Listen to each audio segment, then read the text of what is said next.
Our theme this month is the I's habit. And today, I want to talk about inspiration as one of the I's that are so interesting within our philosophy. I'm inspired, actually, how about that? Inspired by how many words that speak to the unfolding of our spiritual maturity start with the letter I. The great I am, the source and substance of all of us and of us all, is portrayed at the very best through words in the English language that start with the letter I. I'll bet you never thought about that. So you will now, as you hear this unfold over the next few weeks. Last week I talked about immortality, as you know, not as a final word, but the beginning of newness in our eternal voyage. So listen to how many other words you hear this month in my talks, in your own conversations, that also are inspiring examples of this. Words that facilitate our reawakening of our awareness of our higher self. So here are some possibilities for you to kind of jumpstart the thinking process. The infinite expresses through us as our individual selves, through our insight, our intuition, our individuality, through the immortality of our infinite selves. We find these kinds of uplifting words and ideas as imagination, as idealism, as illumination. Words that speak to our sense of integrity and inner self. Self-expression is limitless because creative intelligence is limitless. Every individual is seeking the joy of living, to be needed, to be loved, to be included in the great drama of life. It's impossible to escape the creative urge which everything in nature is endowed with, because we are all some part of that universal order. We're joined and united at the highest level, which is our Creator. Yet each one of us is different from every other one. We are individualized. I encourage you to continue to become more aware that our individuality and our diversity is what expands the richness and the productivity of our lives and the lives of those around us. Don't forget that. So here's an affirmation that you might choose to use this month. We understand the infinite only to the degree that it expresses through us.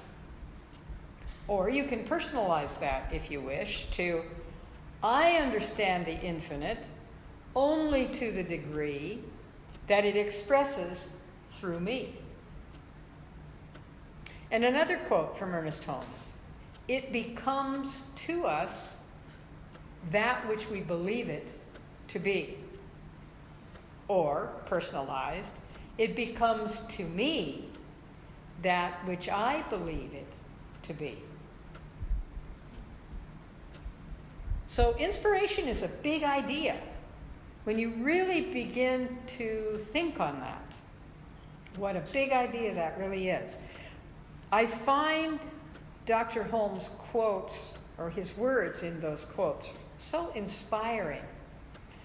I understand the infinite only to the degree that it expresses through me.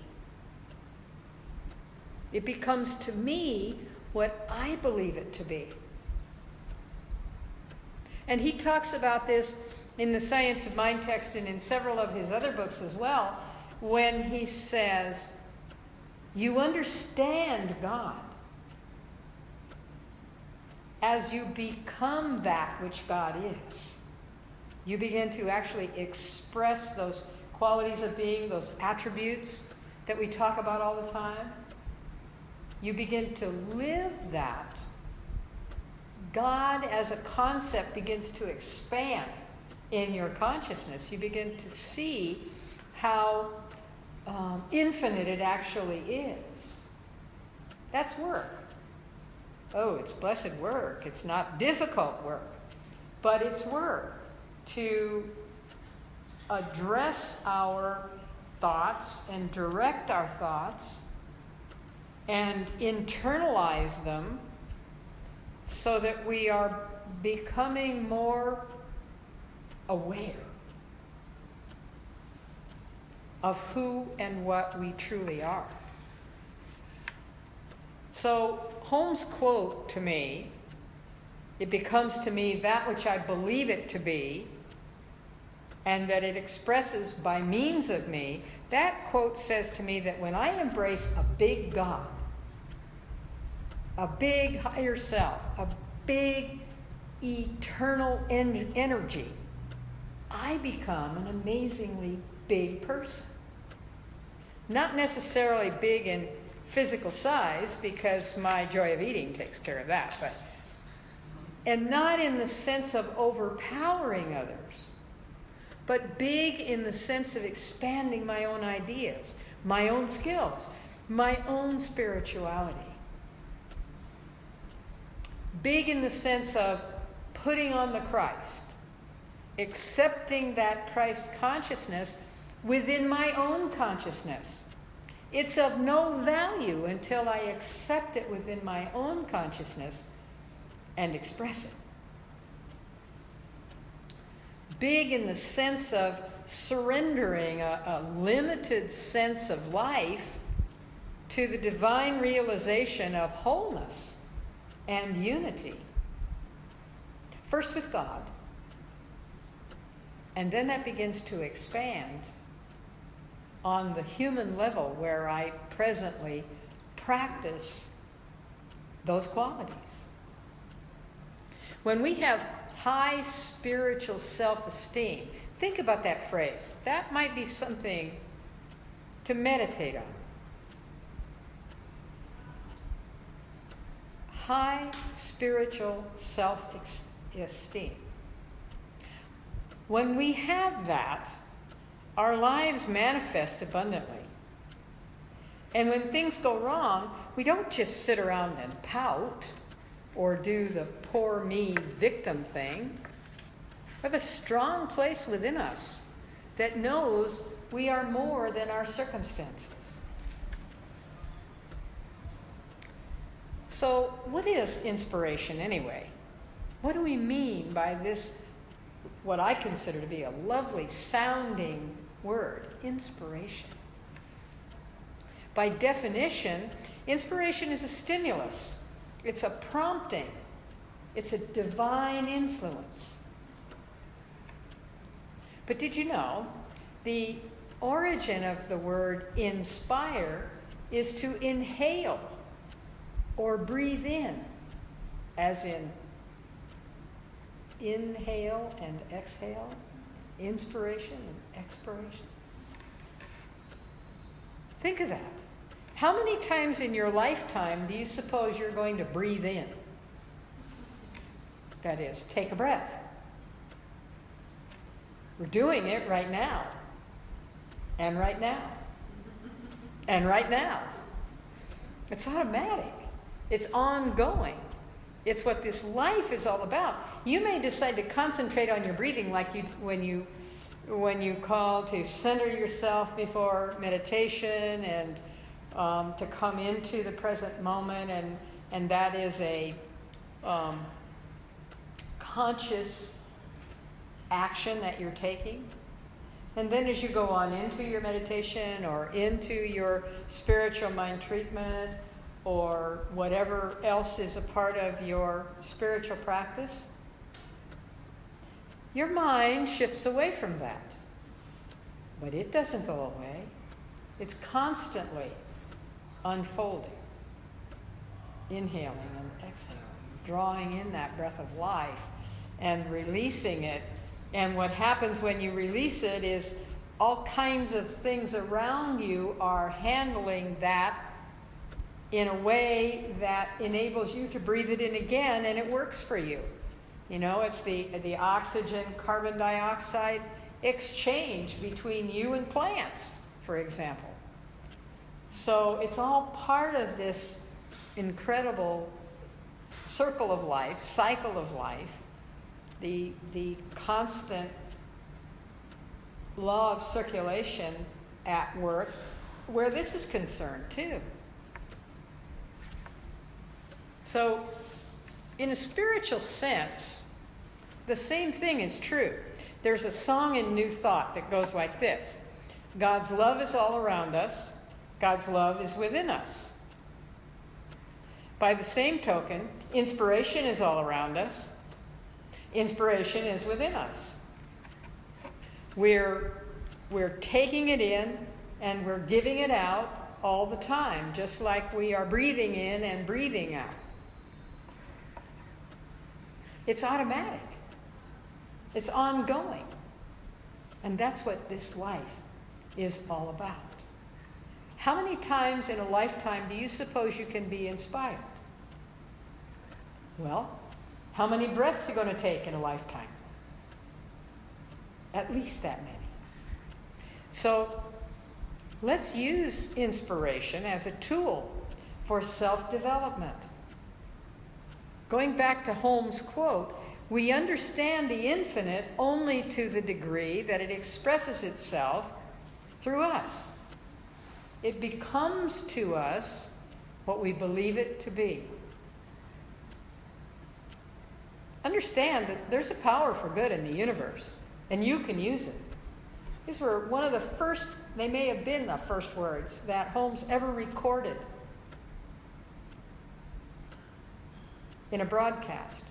There's a power for good in the universe, and you can use it. And if any of you have heard Holmes speak and heard him speak those words, you'll never forget it. Because when he said it, all the conviction of life in him came out in those words. So developing a powerful and deep relationship with God so that being inspired is as comfortable for you as breathing in and breathing out is really no more difficult than that. Breathing in and breathing out. So realize that inspiration is not something which is reserved only for artists, philosophers, or ministers. It's fundamental to the human experience to be stimulated, to be prompted, to be divinely influenced. I believe that's why humankind has had some kind of religion or religious belief or religious belief system in virtually every culture. Humankind is not only seeking to understand the infinite within, humankind cannot avoid it. Elizabeth Sartorius, a renowned futurist and writing, puts it this way: as we recognize the universe is conscious, intelligent, alive, and that all of us are its co-creators, what is our role? Are we not the creative edge of God? We are the universe creating itself. And that intelligent cosmos, or God, if you choose to call it that, doesn't matter what word you use, as long as we agree it's alive, it's intelligent, it's conscious, it's creative, that intelligent God is looking through your eyes, my eyes, working through your hands, my hands, walking on your feet, my feet. As Dr. Holmes so aptly put it, and it becomes to us what we believe it to be. So this is all well and good, right? Now what do I do with it? I understand that God in me, as me, is always stimulating, prompting, influencing. How then do I use it in my life? You know, it's been said that in every moment of your life, a curtain rises. I really like that word picture. In every moment, something new is being presented. Being presented to you, being presented to me on that great stage of life. So we can choose to ignore it. We can choose to sit by and watch it. We can do something with it. We can share it with family and friends. We can put it out to the world. That's our choice, individually, on how inspired you or I are by it. So it's always my choice, depending on how much attention I want to put on what's before me, isn't it? It's always your choice, isn't it? So let me share with you some ideas on how each of us can use this for ourselves. Number one, be inspired to further your business interests. If you are in business, and you may not own a business, but you work in business, be inspired to further your interests and your income through ingenuity and innovation.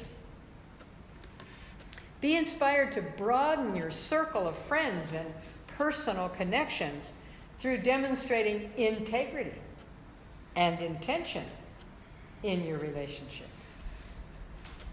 Be inspired to travel and see people, places, things that are different and that are new to your experience, to expand your imagination and develop your independence. Be inspired to study and expand your knowledge and wisdom through your intellect. Be inspired to uplift your spiritual connection with the universal, thereby illuminating your inner self and recognizing that you and God are indivisible. And here's how each of us can use these ideas on behalf of others. Use inspiration to conduct your business interests with integrity and intention to serve. Use your inspiration to treat others with respect, with trust, and with attention to their needs and desires. Use inspiration to recognize the differences in other cultures and societies, and to see value in each of those experiences. Use inspiration to be an inspiration to others by example. We can live the principles of truth wherever we are and with whoever we are with. So the ways in which we can be inspired are inexhaustible. No surprise there. Knowing that God is infinite, it's no surprise that the ways in which God can stimulate, prompt, and influence us are infinite as well. Each one of us makes a difference in this world just by being in it. We're already inspired. We are already the inspired product and the successful outcome of a very ingenious Creator. We are already off to a good start just by being here. Now, just think about what else we can do, think, say. Think about what else you can be, do, say. You do make a difference in the world. Don't be afraid to let your light shine. Don't be afraid to let inspiration take you to new places, to new ideas, to new relationships. Be yourself.